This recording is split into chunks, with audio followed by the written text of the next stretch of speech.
to all of you in my YouTube channel Evolution Point. Previous video lectures में हम लोगों ने discussion किया था कि किस तरह से कोई भी जो लिविंग क्रिएचर है, कोई भी जो लिविंग होता है वो अपने ओरिजिन के बाद कैसे इवोल्यूट हो करके न्यू काइंड ऑफ स्पीसीज में या न्यू स्पीसीज में कन्वर्ट होता है। इसके लिए हम लोगों ने देखा था several factors which are responsible for that particular changing, particular evolution, कैसे वो इवोल्यूट हुए हैं, कैसे, जैसे हम लोगों ने देखा है environmental factors also responsible for that, some environmental factors, adaptations, जिसके लिए आप लोगों ने अलग अलग थियरीज देखी हैं, लैमार्क थ्योरी, डार्विन थ्योरी, जिन्होंने ये समझाने की कोशिश की है कि किस तरह से इन्वायरमेंटल एक्शंस की वजह से, एडाप्टेशंस की वजह से, म्यूटेशन की वजह से, so basically mutation is also responsible for the genetic change. क्योंकि यही, जैसा कि हम सब जानते हैं कि हमारा जो जेनेटिक सीक्वेंस होता है, हमारा जो डीएनए होता है, डबल हेलिकल स्ट्रक्चर ये डीएनए का, जो कि कैरेक्टर्स को कैरी करता है और उसे ट्रांसफ़र करता है जनरेशन टू जनरेशन। तो कैरेक्टर्स को कैरी करके ट्रांसफ़र करने का ये जो प्रोसेस होता है, ये अगर पर्टिकुलरली हम कहते हैं कि जीन सीक्वेंस होते हैं जो कि जेनेटिक सीक्वेंस कैरेक्टर को कैरी करता है और उसको पेरेंटल जनरेशन से F1 then F2 then F3 ये जनरेशन्स में उसको क्या कराता है, ट्रांसफ़र कराता है। अगर इसमें कोई जेनेटिकल चेंज आता है देन पर्टिकुलर जेनेटिकल चेंज जो है वो म्यूटेशन कहलाता है। म्यूटेशन के बारे में हम लोग फर्दर जो टॉपिक हम लोग स्टार्ट करने वाले हैं, जिसमें हम लोग म्यूटेशन के बारे में कम्प्लीटली पढ़ेंगे। आज हम लोग का जो टॉपिक है वो है most important topic which is also related with genetics, जिसको कहा गया है मॉलिक्यूलर जेनेटिक्स।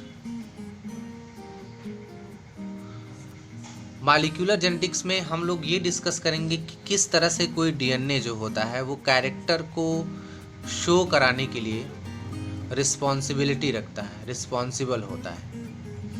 क्योंकि जैसा हमें नज़र आता है कि कोई भी डीएनए या कोई भी जो जेनेटिक मटेरियल होता है वो डायरेक्टली जो है वो कैरेक्टर्स को ट्रांसफ़र नहीं कर पाता, उससे पहले कुछ प्रोसेसेस होते हैं जिसके बाद फाइनली वो कैरेक्टर जो होता है वो अपीयर होता है। तो बेसिकली हम लोग इसी के बारे में डिस्कशन करेंगे, तो प्लीज़ वीडियो के अंत तक बने रहें। और यदि अभी तक आपने चैनल को सब्सक्राइब नहीं किया है तो प्लीज़ इसे सब्सक्राइब करें, शेयर करें और लाइक बटन दबाकर वीडियो को प्रमोट करने में हेल्प करें। तो आइए स्टार्ट करते हैं। मॉलिक्यूलर जेनेटिक्स सभी को पता है, जैसा कि हम जानते हैं कि जब न्यूक्लिक एसिड की खोज की गई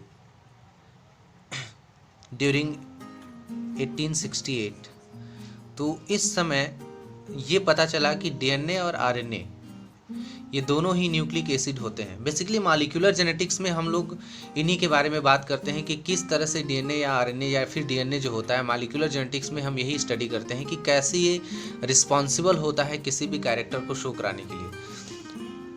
रिसर्चर्स ने ये पाया कि डीएनए जो होता है बेसिकली वो पहले क्या करता है, mRNA फॉर्म करता है।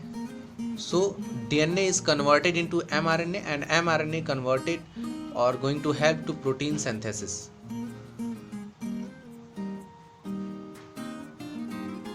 And this concept is called central dogma. Central dogma. Central dogma molecular genetics का बेस होता है, जिसमें ये कहा गया है कि कोई भी डीएनए मॉलिक्यूल जो होता है वो सबसे पहले mRNA में कन्वर्ट होता है, and this process is called transcription. This process is called transcription and then mRNA is converted into protein और going to synthesize protein is called translation. So sometime DNA also form DNA. तो अगर DNA form करता है then this process is called replication, and और duplication. So this is the base of genetics, जिसमें ये कहा गया कि डीएनए डायरेक्टली किसी कैरेक्टर को शो नहीं करता है। जैसा कि हम जानते हैं कि ये हमारा अगर जेनेटिक मटेरियल है and some particular base pairs, यहाँ पर जो बेसेस होते हैं जो कि अटैच्ड होते हैं यहाँ पर they are going to form a genetic sequence, जिसको फैक्टर कहा गया था मेंडल के थ्रू, जिसको फैक्टर कहा गया था, और इसी फैक्टर को बाद में जीन नाम दिया गया था। एंड वी नो दैट कि ये जो जीन होते हैं वो जेनेटिक पैटर्न फॉर्म करते हैं, जिसको हम लोग जेनेटिक कोड कहते हैं। ये जेनेटिक कोड जो होता है वो एक प्रोटीन सिंथेसिस के लिए, मीन्स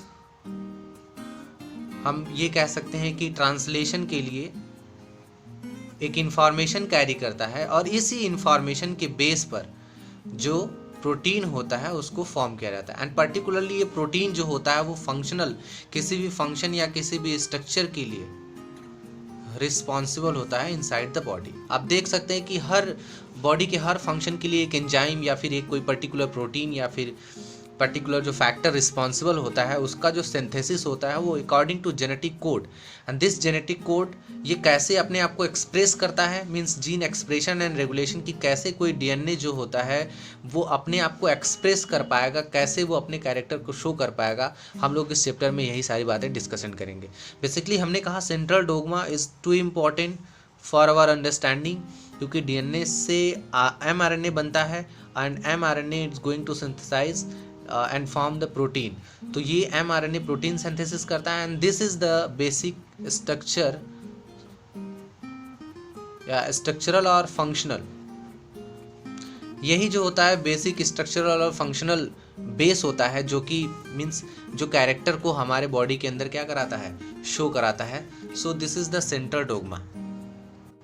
अब एक चीज़ ये समझ लेते हैं कि क्या ज़रूरत पड़ी, क्यों ऐसा होता है कि कोई डीएनए जो होता है वो एमआरएनए में कन्वर्ट होता है, क्या ज़रूरत है, जबकि हमें पता है कि ये डीएनए के जेनेटिक कोड ही किसी भी प्रोटीन सिंथेसिस के लिए, which is also called codon, ये कोडॉन ही किसी प्रोटीन सिंथेसिस के लिए रिस्पॉन्सिबल होते हैं। सो हम डायरेक्टली भी इसी कोडॉन से प्रोटीन सिंथेसिस, जबकि एमआरएनए में यही हो रहा है, तो एमआरएनए को फॉर्म करने की क्या ज़रूरत पड़ी, जबकि प्रोटीन सिंथेसिस डीएनए के कोड से ही होता है, तो ये डायरेक्टली भी तो हो सकता है।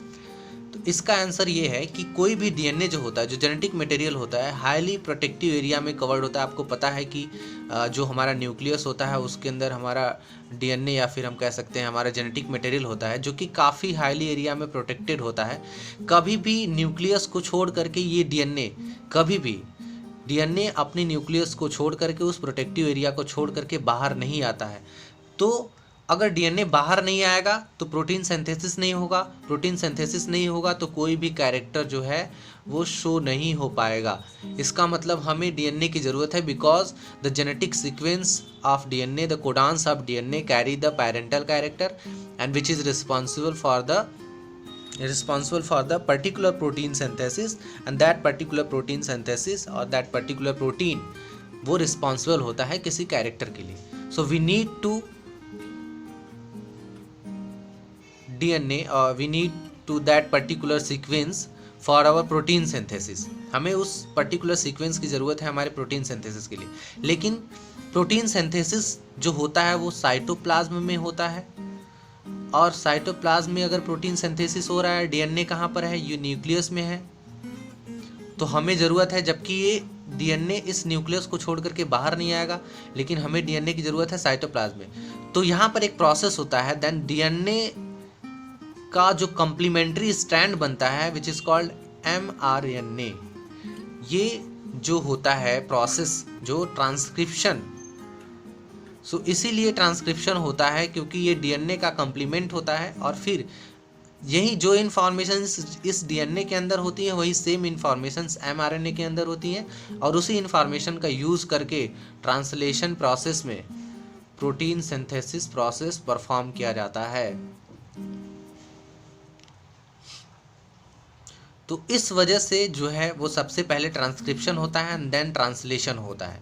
Some time when a particular cell are going to be division, जब भी एक पर्टिकुलर सेल डिवीज़न करने जाएगी तो वहाँ पर डीएनए को डीएनए बनाने की ज़रूरत होती है, तब यहाँ पर आपका डुप्लीकेशन प्रोसेस परफॉर्म किया जाता है। तो आई होप कि आपको ये क्लियर हो गया। बहुत ध्यान से इस बात को समझ लीजिए कि कभी भी न्यूक्लियस को छोड़ करके ये डीएनए बाहर नहीं आएगा, जिसके लिए एमआरएनए जो कि उसी का कम्प्लीमेंट्री फॉर्म होता है, कम्प्लीमेंट होता है डीएनए का ही, वो एमआरएनए सिंथेसाइज किया जाता है पहले, और उस एमआरएनए के इन्फॉर्मेशन के बेस पर ही, जो कि एक्चुअली में जो कि डीएनए इन्फॉर्मेशन कैरी कर रहा है, उसके बेस पर ही प्रोटीन सिंथेसिस प्रोसेस जो है परफॉर्म होता है।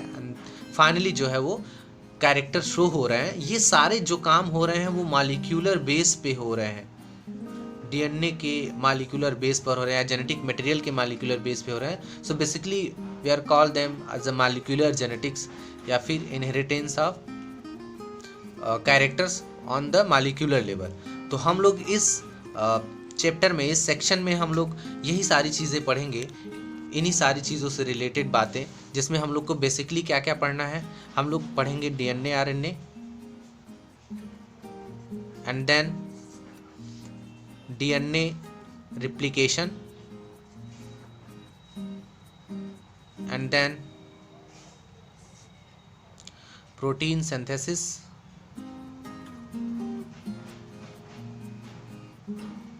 सो इसमें डीएनए आरएनए में हम लोग उसके टाइप्स की बात भी करेंगे और उसके फंक्शंस की भी बात करेंगे कि उसके क्या टाइप्स हैं और उसके क्या फंक्शंस हैं। सो बेसिकली इसमें मॉलिक्यूलर लेवल में हम लोग कोड्स, जो कि कोडान कहलाते हैं, जेनेटिक कोड की भी बात करेंगे कि किस तरह से जेनेटिक कोड बनता है, किस तरह से